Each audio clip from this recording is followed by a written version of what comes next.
Good afternoon all, hope everyone's well. We'll kick off with it as live and then we'll go into a 10:30 tonight. If we're all ready at the back, we'll kick off with Alex from the BBC. Hi Mikel. Hello. Big win against your rivals at the weekend, and Julian said you can still feel the energy around the place after that win. Can you still feel it? Yes, I do, and we have to make sure that we carry that energy tomorrow again to the stadium, to each individual, and I will play with the same, again, dominance, aggression, efficiency against that top side. Gabriel Martinelli and Noni Madueke were back on the bench. Are they in contention to start tomorrow? Are they still available, and are we going to expect any new players back from injury in the squad? Yeah, they are, and we're going to have a meeting now to decide as well on Martin. He was very close for the previous game, so we are hopeful that tomorrow he can be in the squad as well. Victor Gyökeres and Kai Havertz weren't out at training today. How are they progressing in their rehab? Really good, both of them. So in the next few days, again, I think they're going to have a repeated scan to see how everything is and where we can push them or not for the weekend or the following game. This is the second big game in this week, the one you said you prepared for. How are you going to approach this game against Bayern Munich? Will there be squad changes, or you could look to take momentum from that win against Spurs into this match? With the same intention to win it, we made a really good preparation again, a really show one, but I think very efficient as well. We know the importance of the match. We are in a really strong position. We want to maintain that for sure, and we know that we have a beautiful and very demanding game ahead of us. Bayern Munich firstly second in the league phase of the Champions League. So much attacking talent in their side as well. Players like Harry Kane and Mikel Arteta. Are you looking forward to the challenge? For sure, and this is the kind of game in the competition that we want to face, and we've been very consistent in both competitions, as you mentioned. They've been as well, and tomorrow is a great test for us to see where we are. Dharmesh, Sky. Hi. Just reflecting again on Sunday and that atmosphere, I know you're talking about connection and synergy quite often in your range here. Is that the best you've experienced, that 90 minutes before and after as well? It has to be one of the best for sure, and the atmosphere and the energy was created as well just before the game. I think it was excellent, and it makes such a difference. The players were talking about it. I hope our supporters realize what they bring, the joy, the confidence, the energy to the players, and we have to maintain and improve that constantly because it's a massive superpower that we have. During this season, on a number of occasions, the question that's been asked towards you is about set pieces. So in the spirit of fairness, all 4 of your goals were from open play on Sunday. Did you allow yourself a little smile, maybe just as you're about to do now? For me, same value. For me, it doesn't change. Everything is part of the game, and in relation to the opposition, you play how they defend and the options that we have to be very efficient in all departments. I'm upset that we didn't score on a set piece because I want to score on a set piece as well. I'm upset that we conceded a goal. So yeah, it's been at our best in everything that we do. That's the aim. A lot of clubs around Europe will probably view Arsenal as the toughest challenge in European football just now. When you look at Bayern Munich, in the context of your season so far, is this the biggest challenge so far? Well, every opponent brings different challenges. Obviously, they are in a great moment. I mean, the level of consistency they show in results, performances, in every metric that they have, is very, very impressive. We know that, but as well, that's a massive opportunity as well for us to show what we are capable of. With Vincent Kompany in the away dugout, you know him very, very well. You coached him when he was the City captain. Did you always feel he would make a good manager? I know might be an obvious thing to ask because he was captain of such a big football club, but there are different qualities that are required from captain to manager. Did you notice those qualities then? Yeah, my feeling was that Bini was going to be excellent at whatever he choosing to do, and I'm very happy that things are going so well for him because he has such a presence, intelligence, love for the game, work rate. So I knew whatever he was going to touch, he was going to make it really good. So I'm not surprised at all. Thank you. Tom, take it on. Hi, Mikel. Hi. Game 1 of 3-1 this week, really tough week, of course, of games, and it coincides with you bringing back quite a few of your players that were out injured.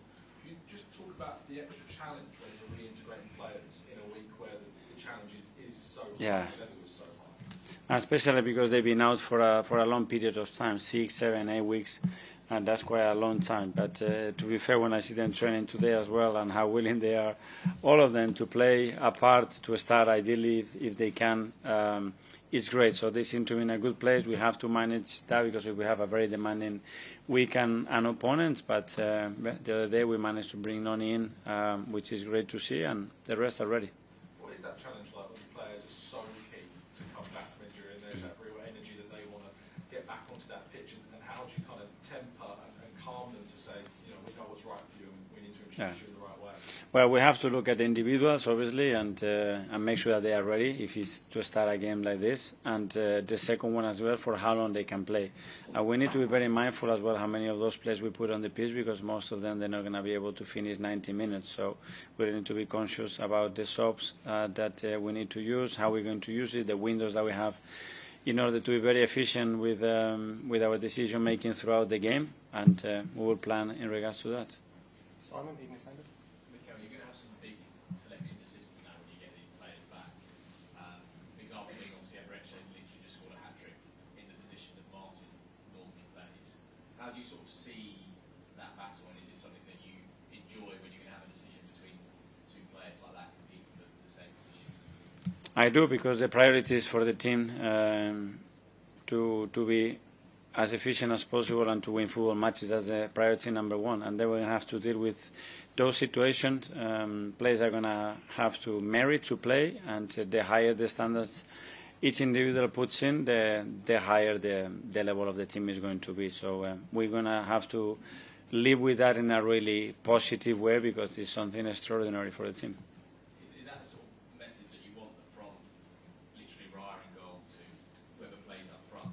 Every position in the team is being competed for? It is, and it has to be, and thanks God that we have improved the depth of the squad and the quality comparing to previous years as well, because it's going to be more needed than ever. Football this season comparing to last season is already different. 2 seasons ago is a different league, and we need to be conscious of that. Like the other teams, the other squads in the league are built in the same way, nothing different.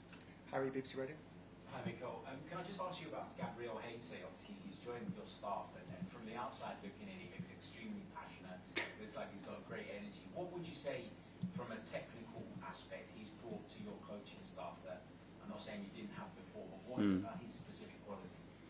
Well, his experience, he's a winner. He's won in many clubs that he's been at.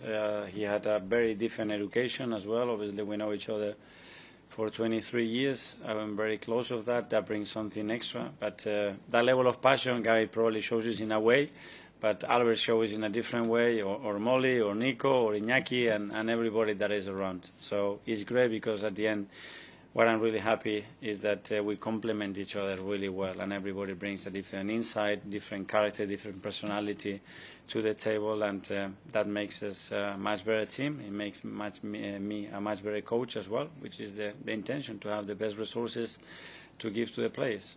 And it's great to see Gabriel Jesus back on the training pitch. We've all seen the videos online of him sort of putting the ball in the back of the net. Is there any idea when you think he'll be ready to be a part of the squad again?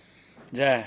He's quite close, to be fair, and it's earlier than we expected. In the next few days, he's going to have another step to make with a game that we're going to organize for him, and after that, he's just going to be knocking on the door, because this is Gabi, and we knew that was happening.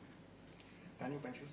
Hi, Mikel. How good must it feel to lose a star player in Gabriel, and then have Hincapi come in and not miss a beat in the biggest derby of the season? Yeah, well, big credit to Piero, because that's a massive challenge to have your Premier League debut starting against your biggest rivals in a really special day, against top players up front, to replace Gabi. It's not easy at all. He did it in a really convincing way. That's his personality. I'd said before, he's a warrior. He's somebody that faces any challenge, and he's certainly that on Sunday. And we'll go to Davide from Gazzetta dello Sport. Hi. Do you think Arsenal is ready to be considered one of the elite European team, or you need to make a step like beating an already established elite European team like Bayern? I don't know if you talk about performances and consistency. Hopefully, yes. But to consider that in terms of the trophies at that level, I mean, we have never won the Champions League in our history, and Bayern Munich 6. That's why 6. Thanks for your support. We are not there. We compare with Real Madrid at a different universe. So we're gonna get there. Okay, and finally in the As Live, we'll go to a question here from South Africa. Mikel, obviously each win for the club brings a new set of belief, and how much would beating Bayern Munich be a statement that Arsenal can challenge on all fronts this season? Because obviously there's a lot of optimism around the club, the fans and everyone. Yeah, we had the same question before Sunday, and great, we won it and we go, and then you finish the game, the next morning is Bayern Munich. And now we're going to do Bayern Munich and we're going to try to beat them for sure, and then it's going to be Chelsea. And this is how ruthless at the moment the schedule is, how demanding, but at the same time, how privileged we are to be involved in 3 incredible games in 6 days. Okay, that finishes As Live. We'll go to 10:30 tonight. Kick off with Sam from the Telegraph. Hi. Do you fear Harry Kane? Sorry?